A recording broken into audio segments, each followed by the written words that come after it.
અમદાવાદમાં વરસ્યો વરસાદ। વલસાડ જિલ્લામાં આજે પણ વાતાવરણમાં પલટો આવ્યો હતો અને જિલ્લાના કેટલાક વિસ્તારમાં વરસાદ વરસ્યો હતો। સવારે વાપી અને આસપાસના વિસ્તારમાં અચાનક જ વરસાદ શરૂ થયો। થોડી જ વારમાં વરસેલા વરસાદને કારણે રસ્તાઓ ભીના થઈ ગયા। આમ ગરમીના માહોલમાં વરસાદ વરસતા વાતાવરણમાં ઠંડક પ્રસરી અને લોકોએ ગરમી અને બફારાથી રાહત અનુભવી। જો કે વહેલી સવારે વરસાદ વરસતા વાતાવરણ ખુશનુમા બન્યું હતું। તો મોરબીમાં વરસાદી માહોલ જામ્યો। સવારથી વાદળછાયા વાતાવરણ વચ્ચે શહેરમાં વરસાદી માહોલ સર્જાયો। ધીમી ધારે વરસાદ વરસતા વાતાવરણમાં ઠંડક પ્રસરી। આ તરફ અમદાવાદમાં આઈપીએલની મેચ વચ્ચે સાંજે ધોધમાર વરસાદ પડ્યો। ભારે વરસાદ પડતા ક્રિકેટ પ્રેમીઓના જીવ અદ્ધર થઈ ગયા। અમદાવાદના અનેક વિસ્તારમાં વરસાદી ઝાપટું પડ્યું। અમદાવાદના satellite, Prahlad Nagar, SG highway, Ramdevnagar, Makarba સહિતના વિસ્તારમાં વરસાદી ઝાપટા પડ્યા। ભારે બફારા વચ્ચે વરસાદ આવતા ગરમીથી રાહત મળી, વાતાવરણમાં ઠંડક પ્રસરી। આણંદ જિલ્લાના ખંભાત અને ગ્રામ્યના વાતાવરણમાં આવ્યો પલટો। ખંભાત શહેર અને ગ્રામીણ વિસ્તારમાં વરસાદ। ભારે બફારા બાદ વરસાદ પડતા વાતાવરણમાં ઠંડક પ્રસરી ગઈ હતી। ગુજરાતના 25 જિલ્લામાં 7 દિવસ વરસાદની આગાહી। ગુજરાતમાં ચોમાસું વિધિવત હજુ બેઠું નથી। ગુજરાતથી હજુ દૂર છે ચોમાસું, પણ ગુજરાતમાં પ્રી મોન્સૂન એક્ટિવિટીના ભાગરૂપે અમુક ભાગોમાં વરસાદ પડી રહ્યો છે। હવામાન વિભાગે ગુજરાતમાં 7 દિવસ હળવાથી મધ્યમ વરસાદની આગાહી કરી છે। હવામાન વિભાગની આગાહી મુજબ ઉત્તર, મધ્ય અને દક્ષિણ ગુજરાતમાં વરસાદ પડી શકે છે। અમદાવાદ સહિત 25 જિલ્લામાં ગાજવીજ સાથે વરસાદ પડવાની સંભાવના છે। સૌરાષ્ટ્રના છૂટાછવાયા સ્થળોએ પણ વરસાદની સંભાવના છે। હાલ વાતાવરણમાં ભેજનું પ્રમાણ વધારે હોવાથી વરસાદ પડી રહ્યો છે। અમદાવાદમાં પણ 7 દિવસ હળવા વરસાદની શક્યતા છે। આઈપીએલની ફાઇનલમાં પણ वरसाद विलन बनी सके छे। फोरकास्ट है आने वाला अगले 7 दिन का। पहला 3 दिन स्कैटर्ड प्लेसेस में हड़बड़ से मध्यम बरसात होने का संभावना है।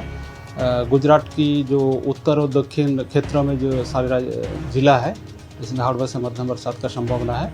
और जो सौराष्ट्र कच्छ की दक्षिणी जिला है इसमें आपका आइसोलेटेड प्लेसेस में हड़बड़ से मध्यम बरसात होने का अगले 7 दिन में संभावना है। 8 જૂનથી ગુજરાતમાં વરસાદ ધબધબાટી બોલાવશે। અંબાલાલ પટેલે કરી આગાહી। ગુજરાતમાં કાગડોળે ચોમાસાની રાહ જોવાઈ રહી છે। ખેડૂતો વાવણી લાયક વરસાદ પડે તે માટે આકાશમાં મીટ માંડીને બેઠા છે, પરંતુ ચોમાસું ગુજરાતમાં પહોંચે તે પહેલા 8 જૂનથી પ્રી મોન્સૂનનો વરસાદ ધબધબાટી બોલાવશે।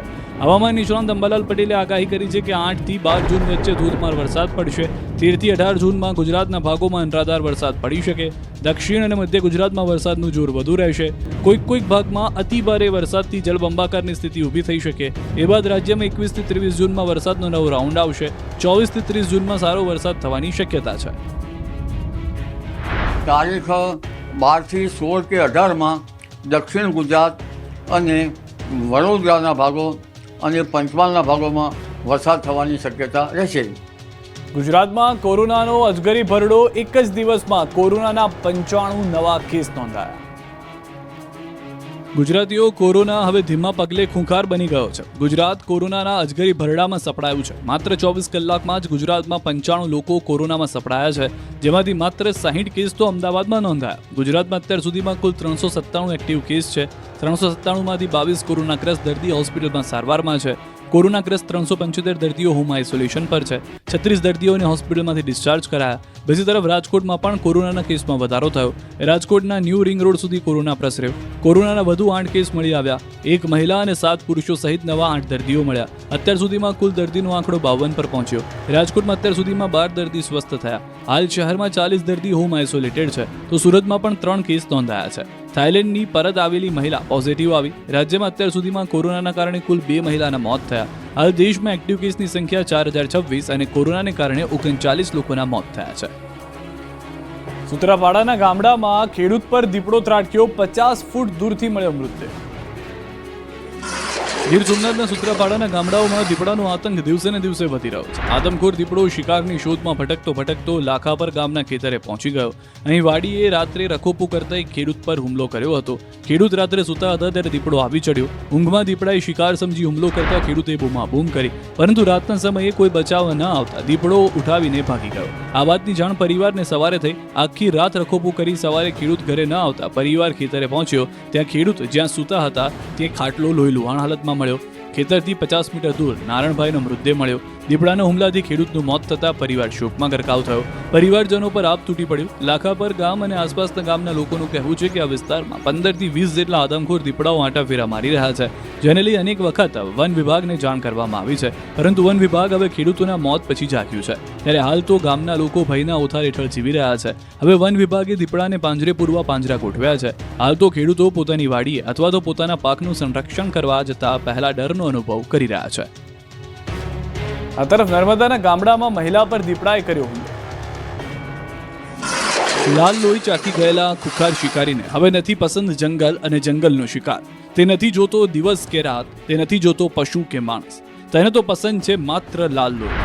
સૂત્રાપાડા બાદ નર્મદામાં દીપડાએ આતંક મચાવ્યો. નર્મદા જિલ્લામાં છેલ્લા ઘણા દિવસથી દીપડાએ નાકમાં દમ કરી દીધો છે.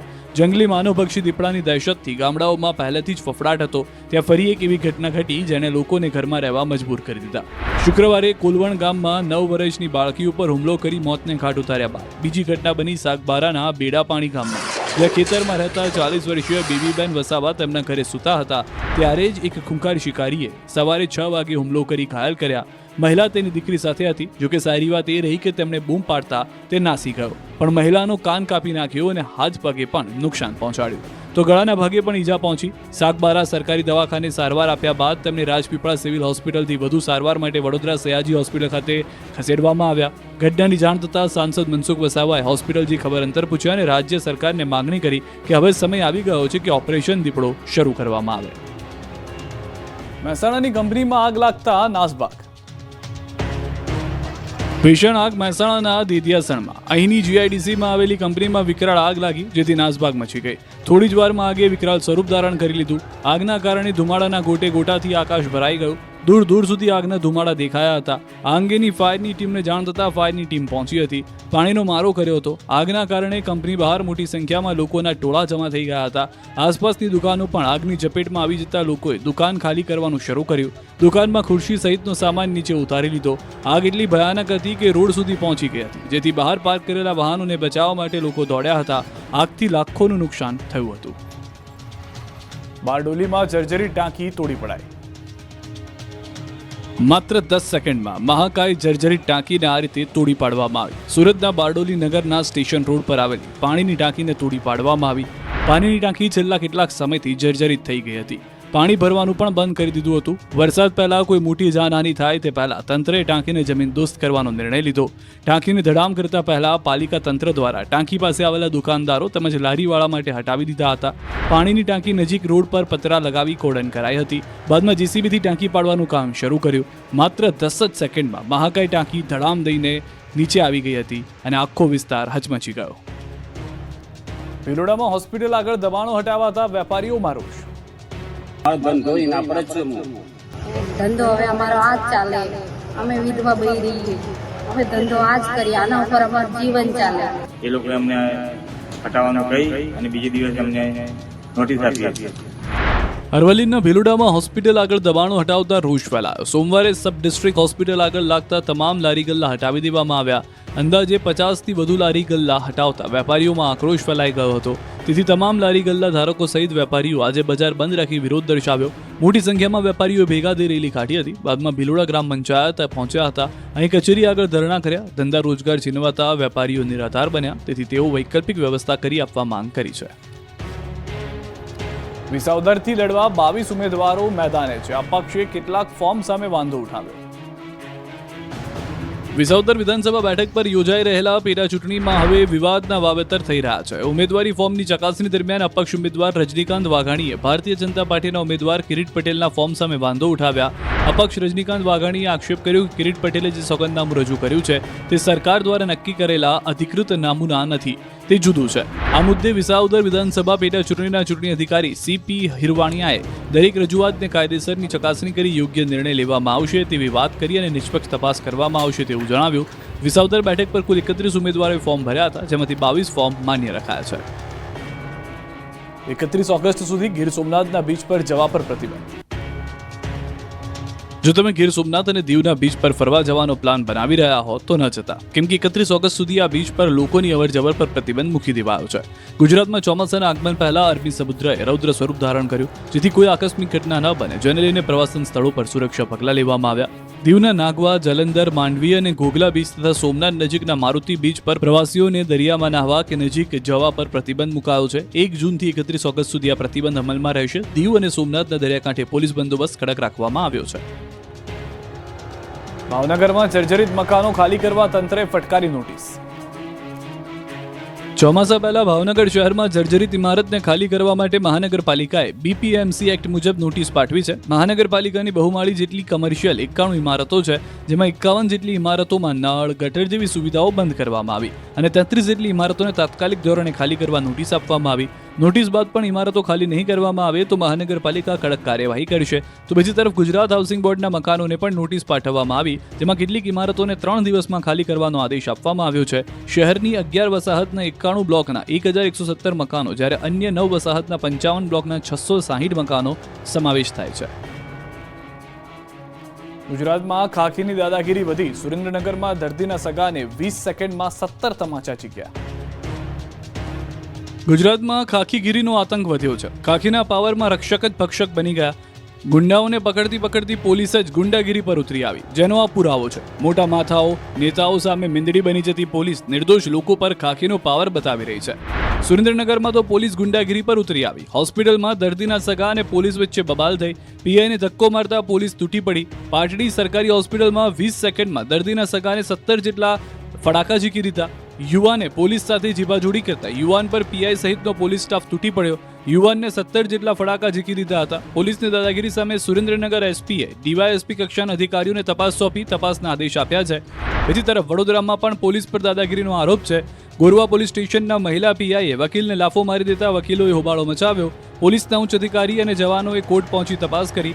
વકીલે અરજી આપી પીઆઈ સામે કાર્યવાહીની માંગ કરી. હવે નિર્દયી પોલીસનો આ ચહેરો પણ જોઈ લો. અમદાવાદમાં પોલીસે રીઢા ગુનેગારોને એવો માર્યો કે આરોપી જીવન મરણ વચ્ચે ઝોલા ખાવા લાગ્યો.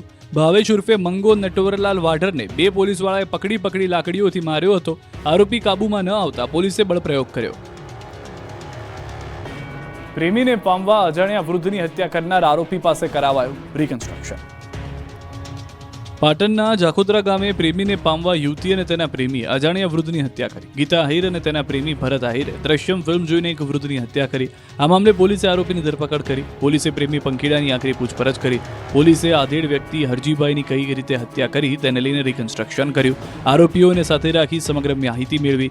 એક વ્યક્તિનું પુતળું લાવી તેને કઈ રીતે બાઇક પર બેસાડ્યા, બાદમાં તેને કઈ રીતે સ્ત્રીના કપડાં પહેરાવ્યા, કઈ રીતે ખેતરે લઈ ગયો અને ત્યાં પહોંચી કઈ રીતે પેટ્રોલ છાંટી આગ લગાવી સહિતની તમામ ઘટનાનું રિકન્સ્ટ્રક્શન કરાવ્યું. આરોપીનું માનીએ તો પહેલા હરજીભાઈનું ગળું દબાવી હત્યા કરી, પછી બાઇક પર બેસાડી લાશને અન્ય સ્થળે લઈ ગયો. ત્યાં સ્ત્રીના કપડાં પહેરાવ્યા, પગમાં ઝાંઝર પહેરાવ્યા અને આગ લગાવી. નોંધનીય છે કે બંને પ્રેમી પંખીડાને પરિવાર એક નહીં થવા દે તેવું વિચારી બંને ભાગી જવાનો પ્લાન ઘડ્યો. કોઈને ખબર ન પડે તે રીતે ભાગવા માટે હત્યા કરી. વોવા ગામથી આધેડ વ્યક્તિને લાવી તેની હત્યા કરી હતી. બરોડા ડેરીમાં મૃતક સભાસદના નામે દૂધ ભરાયું. સાવલીના ધારાસભ્ય કેતન ઇનામદારે પ્રહાર કર્યા. બરોડા ડેરીમાં મસમોટા કૌભાંડ થતા હોવાનો સનસનીખેજ આરોપ લગાવ્યો છે સાવલીના ધારાસભ્ય કેતન ઇનામદારે. બરોડા ડેરીમાં ચાલતા ભ્રષ્ટાચારનો પર્દાફાશ કર્યો છે. ધારાસભ્યએ આક્ષેપ કર્યો છે કે મૃતક સભાસદોના નામે દૂધ ભરાયું. બરોડા ડેરી ફડચામાં જઈ રહી છે. એમડી અને ચેરમેન કૌભાંડનો ઢાંક પીછોડો કરે છે. સીધા જ દૂધ ઉત્પાદકોના ખાતામાં કેમ નાણાં જમા નથી કરાવતા સહિતના સવાલો કર્યા. તો એમડી અને ડેરીના ચેરમેનનું નિવેદન હાસ્યાસ્પદ અને બેજવાબદાર ભર્યું ગણાવ્યું. આઈપીએલની ફાઇનલ વચ્ચે અમદાવાદની શાળાને બોમ્બથી ઉડાવી દેવાની ધમકી. રેપ કેસમાં પોલીસનું ધ્યાન ખેંચવા બ્લાસ્ટની ધમકી. આઈપીએલની ફાઇનલ મેચ વચ્ચે શાળાને બોમ્બથી ઉડાવી દેવાની ધમકી મળી છે. અમદાવાદના એસપી રિંગ રોડ પર આવેલી જીનીવા લિબરલ શાળાને ધમકીભર્યો ઈમેલ મળ્યો. મેલ મળતા તંત્ર હરકતમાં આવી ગયું. પોલીસ દોડતી થઈ ગઈ. આ અંગે તુરંત સ્કૂલે પોલીસ ડીઈઓ કચેરીને જાણ કરી. સ્કૂલને અજાણ્યા ઈમેલ એડ્રેસથી મેલ આવ્યો હતો. પોલીસે સ્કૂલમાં આવીને બોમ્બ સ્ક્વોડ સાથે તપાસ કરી હતી, પરંતુ કંઈ મળ્યું નથી. ડીઈઓ કચેરીને પણ આ અંગે જાણ કરવામાં આવી. આ અંગે ખુલાસો થયો છે કે રેપ પીડિતને ન્યાય માટે શાળાને બોમ્બથી ઉડાવી દેવાની ધમકી આપી. પોલીસનું ધ્યાન ખેંચવા બોમ્બ બ્લાસ્ટ કરવાનું લખાણ લખ્યું હતું. હૈદરાબાદમાં થયેલ રેપ કેસને લઈને પોલીસનું ધ્યાન ખેંચવા ધમકી આપી હતી. ઈમેલમાં પોલીસ આ કેસમાં ઊંઘતી હોવાનો અને યોગ્ય તપાસ ન કરી રહી હોવાનો આક્ષેપ કરાયો છે. સ્કૂલ વાન કે સ્કૂલ રિક્ષા ચાલકો નક્કી કરેલા કરતાં વધુ ભાડું માગશે તો પોલીસ સ્ટેશનના ચક્કર ખાવા પડશે. જો આપનું બાળક શાળાએ સ્કૂલ વાન કે સ્કૂલ રિક્ષામાં જતું હોય અને રિક્ષા કે વાન ચાલકો તમારી પાસે વધુ ભાડા માંગે તો તુરંત ફરિયાદ કરી દેજો. જો કોઈ સ્કૂલ વેન કે રિક્ષા ચાલક તમારી પાસે નક્કી થયેલા ભાડા કરતાં વધારે રકમની માંગણી કરે તો તાત્કાલિક સ્કૂલ સંચાલકને જાણ કરવી અને પોલીસ ફરિયાદ કરવી. કેમ કે આ વર્ષે સ્કૂલ વેન કે રિક્ષા ભાડાનામાં કોઈ વધારો કરાયો નથી. છેલ્લા એક વર્ષમાં સીએનજીના 12 રૂપિયા જેટલો વધારો કરવામાં આવ્યો છે. તેમ છતાં સ્કૂલ વાહનોમાં કોઈ ભાડો વધારો કરવામાં આવ્યો નથી અને આ ભાવ વધારો 2027 સુધી કરવામાં પણ નહીં આવે. ત્યારે કિલોમીટર દીઠ સ્કૂલ વાહન ચાલકોને કેટલું ભાડું છે તેની વાત કરીએ તો 1 કિલોમીટરનું સ્કૂલ રિક્ષાનું ભાડું 750 રૂપિયા નક્કી કરાયું છે, જ્યારે 1 કિલોમીટર સુધીના અંતરના સ્કૂલ વાનનું ભાડું 1200 રૂપિયા. આ જ રીતે 2 કિલોમીટર સ્કૂલ રિક્ષાનું ભાડું 850 અને સ્કૂલ વેનનું 1400. 3 કિલોમીટરનું સ્કૂલ રિક્ષાનું ભાડું 950 અને સ્કૂલ વેનનું 1600. 4 કિલોમીટરનું સ્કૂલ રિક્ષાનું ભાડું 1050 અને સ્કૂલ વેનનું 1800. 5 કિલોમીટરનું સ્કૂલ રિક્ષાનું ભાડું રૂપિયા 1150 અને સ્કૂલ વેનનું 2000 નક્કી કરાયું છે. વગર વરસાદે અમદાવાદના નિકોલમાં ઉભરાયા ગટરિયા પાણી 900 કરોડનું ધોવાણ. આ એક મહિનાથી પાણી ભરાયેલું છે બેન. સારી આ હાલતમાં છે, કોઈ આવતું નથી, કોઈ અધિકારી કે જોવાય નથી આવતું. આગળ સોસાયટીમાં જાવ ને તો એટલું પાણી ભરાય નહીં. પાણી ભરાઈ જાય, બાળકોને સ્કૂલે મૂકવા જવું હોય તો કેટલી તકલીફ પડે. કોઈ તંત્ર બેઠું પાણી હલતું જ નથી. વરસાદ આવે તો બહુ જ હાલત ખરાબ. આખી સોસાયટી પાણીમાં ડૂબેલી હોય છે. તમે એમ થાય કે આમ ગોઠણ સુધી પાણી ભરાઈ જાય છે. અહીંયા છે ને લગભગ 6 મહિનાથી આવું જ થાય છે. હું સીએમઓમાં પીએમઓમાં અરજી ટકાતા કરી ચૂક્યો છું. આનું કોઈ નિરાકરણ. એને પહેલા સાહેબને હું અત્યારે ફોન કર્યો તો એ કહેશે કે તમે પીએમઓમાં કરશો સીએમઓમાં કરશો, મારા પાસે જ અરજી આવશે. એટલે એ કંઈ કામ કરવા માંગતા નહીં. એએમસી પર ગુસ્સો ઠાલવતા લોકો છે અમદાવાદના નિકોલ વિસ્તારના. નિકોલના મનમોહન 4 રસ્તા અને આસપાસની સોસાયટીઓને ગટરના પાણીએ બાનમાં લીધા છે. વગર વરસાદે નિકોલમાં ગટરિયા પાણી ઉભરાતા રોડ પર ગંદી નદી વહેતી હોય તેવા દ્રશ્યો સર્જાયા. મનમોહન 4 રસ્તા અને આ વિસ્તારની સોસાયટીઓમાં અમદાવાદ મહાનગરપાલિકા દ્વારા પ્રી મોન્સૂનની કામગીરી કરવામાં નહીં આવતા અહીં વગર વરસાદે પૂર આવ્યું છે. રિક્ષા અને બાઇકના ટાયર ડૂબી જાય એટલા પાણી રોડ ઉપર ઉભરાતા લોકો ત્રાહિમામ પોકારી ઉઠ્યા છે. સવારમાં દુર્ગંધયુક્ત પાણી રોડ પર આવી જતા કામ ધંધે જતા લોકો અટવાયા હતા. ગંધાતા પાણીમાંથી ના છૂટકે લોકોને પસાર થવું પડ્યું. આ સમસ્યા આજકાલની નથી, છેલ્લા ઘણા વર્ષોથી, છેલ્લા 6 માસથી તો અનેકવાર રોડ પર ગટરના પાણી આવી ગયા છે. આ અંગે સ્થાનિકોએ અનેકવાર રજૂઆત કરી છે, પરંતુ પ્રજાના પૈસે તાકડધીન્ના કરતા નેતાઓ અને અધિકારીઓ લોકોને ઉડાવ જવાબ આપી છટકી જાય છે. બીજી તરફ પ્રી મોન્સૂન પ્લાન અંતર્ગત પાલિકાએ 900 કરોડના ખર્ચનો અંદાજ આંક્યો છે, છતાં શહેરના 147 લોકેશન એવા છે જ્યાં હજુ પણ પાણી ભરાવાની સમસ્યાથી છુટકારો નથી મળ્યો. જોકે ડેપ્યુટી મ્યુનિસિપલ કમિશનરનું કહેવું છે કે ગત વર્ષે 147 લોકેશન પર પાણી ભરાયા હતા, ત્યાં આ વર્ષે ઓછા પાણી ભરાશે. સાથે જ શહેરમાં લાગેલા હોર્ડિંગ્સની સ્ટ્રક્ચરની પણ તપાસ કરાશે. સુરતીઓ રોડ પર નીકળો તો સાવધાન રહેજો, તંત્રએ ગટરો ખુલ્લી રાખી છે. સુરત મહાનગરપાલિકાએ પાણી ન ભરાય તે માટે પ્રી મોન્સૂન પ્લાન તો નથી બનાવ્યો, પરંતુ સુરતની જનતા ગટરમાં સરળતાથી ખાબકી શકે તે માટે પ્લાન બનાવ્યો છે. એટલે સુરતના લોકો રોડ પર નીકળો તો ધ્યાન રાખીને નીકળજો, કેમ કે સુરત મહાનગરપાલિકાના પાપે શહેરના વિવિધ રોડ પર ગટરના ઢાંકણા ખુલ્લા છે. આ ઢાંકણાઓ બંધ કરવાનો સુરત મનપાના અધિકારીઓ કે સત્તાધીશો પાસે સમય નથી. જુઓ સુરત શહેરના દિલ્હી ગેટ મુખ્ય માર્ગ પર ઢાંકણ વગરની ખુલ્લી ગટરના દ્રશ્યો. અંદાજે 15 ફૂટ ઊંડી આ ગટરમાં કોઈ પણ સમયે ગંભીર અકસ્માત થઈ શકે છે. રસ્તે હજારો વાહનો પસાર થાય છે, છતાં કોઈ પણ ચેતવણી કે બેરિકેડ મૂકવામાં આવ્યા નથી. તંત્રના બેદરકાર વલણ સામે નાગરિકોમાં આક્રોશ છે. વરસાદના વિઘ્ન વચ્ચે અમદાવાદમાં આઈપીએલની ફાઇનલ મેચ. દેશ વિદેશથી ક્રિકેટ પ્રેમીઓ અમદાવાદ પહોંચ્યા. અમદાવાદના મોદી સ્ટેડિયમમાં આઈપીએલની પંજાબ અને બેંગલુરુ વચ્ચે ફાઇનલ મેચ રમાવાની છે. ત્યારે ક્લોઝિંગ સેરેમની ઓપરેશન સિંદૂરની થીમ પર યોજવાનું નક્કી કરવામાં આવ્યું છે. ક્લોઝિંગ સેરેમનીમાં સ્ટેડિયમને તિરંગા કલરની લાઇટિંગથી સજાવાશે અને સિંગર શંકર મહાદેવન નરેન્દ્ર મોદી સ્ટેડિયમને ગજવશે. ફાઇનલ મેચને લઈને તંત્રએ તમામ તૈયારીઓ પૂર્ણ કરી લીધી છે. વરસાદના વિઘ્ન વચ્ચે દેશ વિદેશના ક્રિકેટ પ્રેમીઓ અમદાવાદ પહોંચી ગયા છે. મેચને જોવા માટે દેશ દુનિયામાંથી મોટી સંખ્યામાં ચાહકો અમદાવાદ આવ્યા છે, તો ગુજરાતના વિવિધ શહેરોમાંથી પણ ચાહકો અમદાવાદ મેચ જોવા આવ્યા છે. પંજાબ અને બેંગ્લોરની ટીમને સપોર્ટ કરવા લોકોએ અલગ અલગ ટીમની જર્સી પહેરી પહોંચ્યા હતા. લાલ રંગના કપડાથી અમદાવાદના સ્ટેડિયમ આસપાસનો વિસ્તાર રંગાયો હતો. અમદાવાદ એરપોર્ટ પર લોકોનો ધસારો વધ્યો. બીજી તરફ સુરક્ષા માટે 8 આઈપીએસ સહિત 4000 પોલીસ ખડેપગે તૈનાત છે. પાણી અને પ્રાથમિક સારવારની વ્યવસ્થા કરાઈ છે. વિરાટ કોહલી સહિતના ખેલાડીઓને મળવા કોઈ પ્રેક્ષક ગ્રાઉન્ડમાં અંદર ન ઘૂસે તે માટે 140 સ્પેશિયલ પોલીસ કર્મી તૈનાત કરાયા છે. સુરતમાં દુષ્કર્મીનું પોલીસે કાઢ્યું સરઘસ. આરોપી હાથ જોડી માફી માંગતો નજરે પડ્યો. સુરતમાં 6 વર્ષની બાળકી સાથે દુષ્કર્મ ગુજારનાર નરાધમ આખરે ઝડપાયો. ઈચ્છાપોર વિસ્તારમાં માસૂમ બાળકી પર દુષ્કર્મ આચરનારા નરાધમની પોલીસે બિહારથી ધરપકડ કરી. આરોપી બાળકીના પડોશમાં જ રહેતો હતો. બાળકીની એકલતાનો લાભ ઉઠાવી ચોકલેટની લાલચ આપી હતી. પોતાના ઘરમાં લઈ ગયા બાદ બાળકી સાથે પિશાચી કૃત્ય આચર્યું હતું, જેની જાણ બાળકીએ પરિવારને કરી. પરિવારે પોલીસે ફરિયાદ કરતા પોલીસે નાસી છૂટેલા આરોપીને ગણતરીના દિવસોમાં જ શોધી કાઢ્યો. બિહારથી આરોપીની ધરપકડ કરી જાહેરમાં સરઘસ કાઢી કાયદાનો પાઠ પણ ભણાવાયો હતો. રિકન્સ્ટ્રક્શન દરમિયાન આરોપી 2 હાથ જોડી લોકો સમક્ષ માફી માંગતા જોવા મળ્યો. હાલ આરોપી વિરુદ્ધ પોલીસે કાયદેસરની કાર્યવાહી હાથ ધરી છે.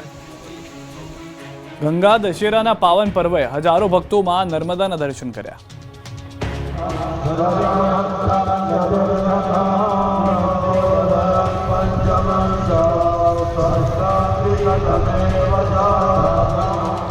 ગંગા દશેરાના પાવન પર્વે નર્મદામાં હજારો ભક્તોએ માં નર્મદાના દર્શન કરી ધન્યતા અનુભવી. આજના પાવન દિને નર્મદાના કાંઠે ભક્તોની ભીડ જોવા મળી. નર્મદા નદીના તટે હજારો ભક્તો ભેગા થઈ ગયા. પોઈચા ગામના ચાણોદ ખાતે ત્રિવેણી સંગમ પર ભવ્ય આરતી કરી દીવડા પ્રવાહ અને ચણાની પ્રસાદી વિતરણ કરવામાં આવ્યું. ભગવાનના આશીર્વાદ મેળવવા માટે ભક્તો નર્મદામાં સ્નાન કરી ગંગાજીના સમાન પુણ્યની લાગણી અનુભવી. માન્યતા પ્રમાણે આ દિવસે નર્મદામાં સ્નાન કરવાથી 7 જન્મ સુધીના પાપો દૂર થાય છે. સાથે જ આ પર્વ 26 મેથી 5 જૂન સુધી ઉજવાઈ રહ્યું છે અને અનેક ધાર્મિક કાર્યક્રમોનું આયોજન પણ કરવામાં આવ્યું છે. હાલમાં નર્મદાના પવિત્ર નદીમાં સ્નાન કરવા હજારોની સંખ્યામાં ભક્તો ઉમટી પડ્યા છે. નર્મદા કાંઠે ભક્તિનો અનોખો સંગમ રચાયો છે. 11 જૂને ભગવાન જગન્નાથજીની પાવન જળયાત્રા મહોત્સવ ઉજવાશે. અમદાવાદ શહેરમાં અષાઢી બીજના દિવસે નીકળનાર ભગવાન જગન્નાથની 148મી રથયાત્રાની તૈયારીઓ શરૂ થઈ ગઈ છે. રથયાત્રા પૂર્વે વાજતે ગાજતે જળયાત્રા નીકળશે. આગામી 11 જૂન જેઠ સુદ પૂનમના રોજ ભગવાન જગન્નાથજીની પાવન જળયાત્રા મહોત્સવ ઉજવાશે. આ શુભ પ્રસંગે સાબરમતીના ભૂદર પાસે વિશેષ પૂજા વિધિ યોજાશે અને 108 કુંભના જળથી ભગવાનનો અભિષેક કરવામાં આવશે. ધજા, પતાકાઓ અને ગજરાજ સાથે શોભાયાત્રા નીકળશે. જગન્નાથ મંદિરથી સવારે 8 વાગે વાજતે ગાજતે જળયાત્રા નીકળશે, જેમાં રાજકીય મહાનુભાવો, સંતો અને મહંતોને આમંત્રણ અપાયું છે. 108 કળશની આ રથયાત્રા મંદિર પહોંચશે. બાદમાં બળદેવ, ભગવાન જગન્નાથજી, સુભદ્રાબેનનો જળાભિષેક સાથે પૂજન અર્ચન કરવામાં આવશે. જળયાત્રા બાદ ભગવાનનો અભિષેક અને પૂજન બાદ ભગવાનને સુંદર વાઘા પહેરાવીને શ્રૃંગાર કરવામાં આવશે. બાદમાં તેઓ 15 દિવસ માટે મોસાળ જશે. આ અવસરે મંદિરથી સરસપુર સુધી ભવ્ય શોભાયાત્રા યોજાશે અને વાજતે ગાજતે ભગવાનને મોસાળ માટે વિદાય કરાશે. રાજકોટના લોકમેળાને લઈને સૌથી મોટા સમાચાર. રેસકોર્સ ગ્રાઉન્ડમાંથી લોકમેળાને ખસેડવા રજૂઆત. રાજકોટ પશ્ચિમ બેઠકના ધારાસભ્ય ડોક્ટર દર્શિતા શાહ અને દક્ષિણ બેઠકના ધારાસભ્ય રમેશ ચિલાડાની રજૂઆત. કેબિનેટ મંત્રી રાઘવજી પટેલને કરી રજૂઆત. શહેરી વિકાસ વિભાગ તાત્કાલિક ગ્રાન્ટ ફાળવે તેવી કરી માંગ. માર્ગ અને મકાન વિભાગ અટલ સરોવર પાસે જગ્યા સમથળ ન હોવાનો રિપોર્ટ કર્યો હતો રજૂ. શહેરી વિકાસ વિભાગ ગ્રાન્ટ ફાળવે તો પણ ચાલુ વર્ષે અટલ સરોવર નજીક લોકમેળો યોજવો મુશ્કેલ. રાજ્યમાં પેટા ચૂંટણીના સમયે જ આમ આદમી પાર્ટીમાં ભંગાણ. જૂનાગઢ તાલુકા પંચાયતના બલખા સીટના સદસ્યએ રાજીનામું આપ્યું. નિર્મલસિંહ ચાવડાએ આપમાંથી રાજીનામું આપ્યું. આપમાંથી રાજીનામું આપી ભાજપમાં જોડાયા. ભાજપના પીઢ અગ્રણી રાઠોડભાઈ બોગરાની પ્રેરણાથી ભાજપમાં જોડાયા. ડભોઈ ચાંદોદ નદીમાં સ્નાન કરતા શ્રદ્ધાળુઓ અને પોલીસ વચ્ચે ઘર્ષણ. હોમગાર્ડ તેમજ પોલીસ જવાનો સાથે યુવકોએ માથાકૂટ કરી. શ્રદ્ધાળુઓ ગંગા દશહરા પર્વ નિમિત્તે સ્નાન કરી રહ્યા હતા. યુવકોએ માથાકૂટ કરતા પોલીસે બળપ્રયોગ કરવો પડ્યો. સમગ્ર ઘટનાના વિડીયો આવ્યા છે સામે. પોલીસ પ્રશાસન દ્વારા સુરક્ષાને ધ્યાને લઈ કેટલાક યુવાનોએ રોકવા જતા ઘર્ષણ સર્જાયું. મેડિકલ અભ્યાસમાં તોતિંગ ફી વધારો તાત્કાલિક રદ બાતલ કરવા મહેસાણા ઇન્ડિયન મેડિકલ એસોસિએશને સીએમને પત્ર લખ્યો. તબીબી સ્નાતક અને અનુસ્નાતક અભ્યાસક્રમમાં ફીસ વધારો રદ કરવા માંગ કરવામાં આવી. 25-26 અને 2026-27 માટે કરેલ ફી વધારો તાત્કાલિક અસરથી રદ બાતલ કરો. સરકારની મેડિકલ ફી રેગ્યુલેશન કમિટીએ 3 જૂનના રોજ ફી વધારો જાહેર કર્યો છે. સરકારી, સેલ્ફ ફાઇનાન્સ અને મેનેજમેન્ટ કોટામાં અસહ્ય અને અસાધારણ ફી વધારો કરાયો છે. વલસાડ, મોરબી અને અમદાવાદમાં વરસ્યો વરસાદ. વલસાડ જિલ્લામાં આજે પણ વાતાવરણમાં પલટો આવ્યો હતો અને જિલ્લાના કેટલાક વિસ્તારમાં વરસાદ વરસ્યો હતો. સવારે વાપી અને આસપાસના વિસ્તારમાં અચાનક જ વરસાદ શરૂ થયો.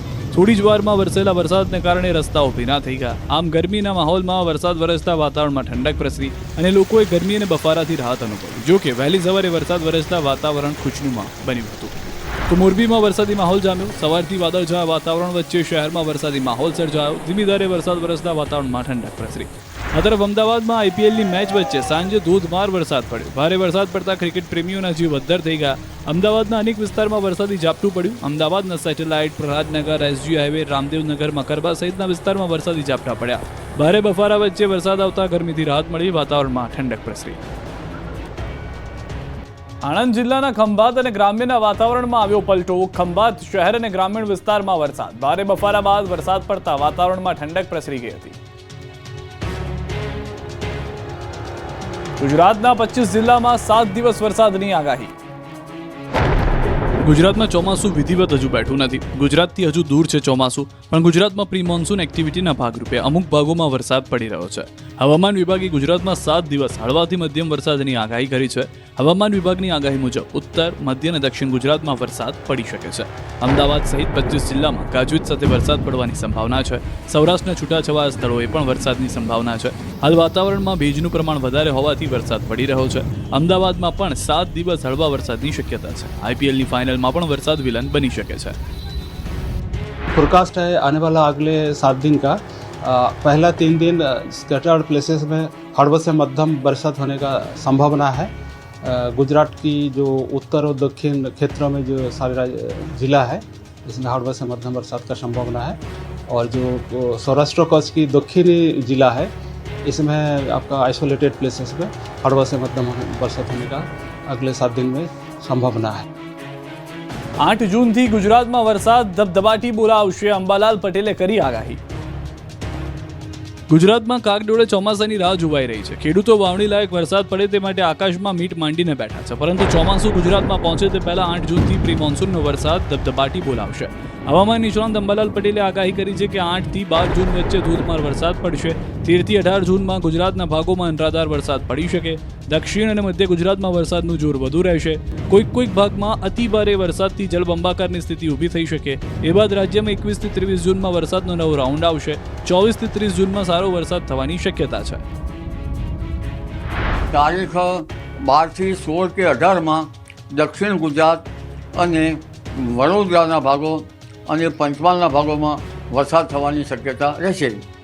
ગુજરાતમાં કોરોનાનો અજગરી ભરડો. એક જ દિવસમાં કોરોનાના 95 નવા કેસ નોંધાયા. ગુજરાતીઓ કોરોના હવે ધીમા પગલે ખૂંખાર બની ગયો છે. ગુજરાત કોરોનાના અજગરી ભરડામાં સપડાયું છે. માત્ર 24 કલાકમાં જ ગુજરાતમાં 95 લોકો કોરોનામાં સપડાયા છે, જેમાંથી માત્ર 60 કેસ તો અમદાવાદમાં નોંધાયા. ગુજરાતમાં અત્યાર સુધીમાં કુલ 397 એક્ટિવ કેસ છે. 397માંથી 22 કોરોનાગ્રસ્ત દર્દી હોસ્પિટલમાં સારવારમાં છે. કોરોનાગ્રસ્ત 375 દર્દીઓ હોમ આઇસોલેશન પર છે. 36 દર્દીઓને હોસ્પિટલમાંથી ડિસ્ચાર્જ કરાયા. બીજી તરફ રાજકોટમાં પણ કોરોનાના કેસમાં વધારો થયો. રાજકોટના ન્યૂ રિંગ રોડ સુધી કોરોના પ્રસર્યો. કોરોનાના વધુ 8 કેસ મળી આવ્યા. 1 મહિલા અને 7 પુરુષો સહિત નવા 8 દર્દીઓ મળ્યા. અત્યાર સુધીમાં કુલ દર્દીનો આંકડો 52 પર પહોંચ્યો. રાજકોટમાં અત્યાર સુધીમાં 12 દર્દી સ્વસ્થ થયા. હાલ શહેરમાં 40 દર્દી હોમ આઇસોલેટેડ છે, તો સુરતમાં પણ 3 કેસ નોંધાયા છે. થાઇલેન્ડની પરત આવેલી મહિલા પોઝિટિવ આવી. રાજ્યમાં અત્યાર સુધીમાં કોરોનાના કારણે કુલ 2 મહિલાના મોત થયા. હાલ દેશમાં એક્ટિવ કેસની સંખ્યા 4026 અને કોરોનાને કારણે 39 લોકોના મોત થયા છે.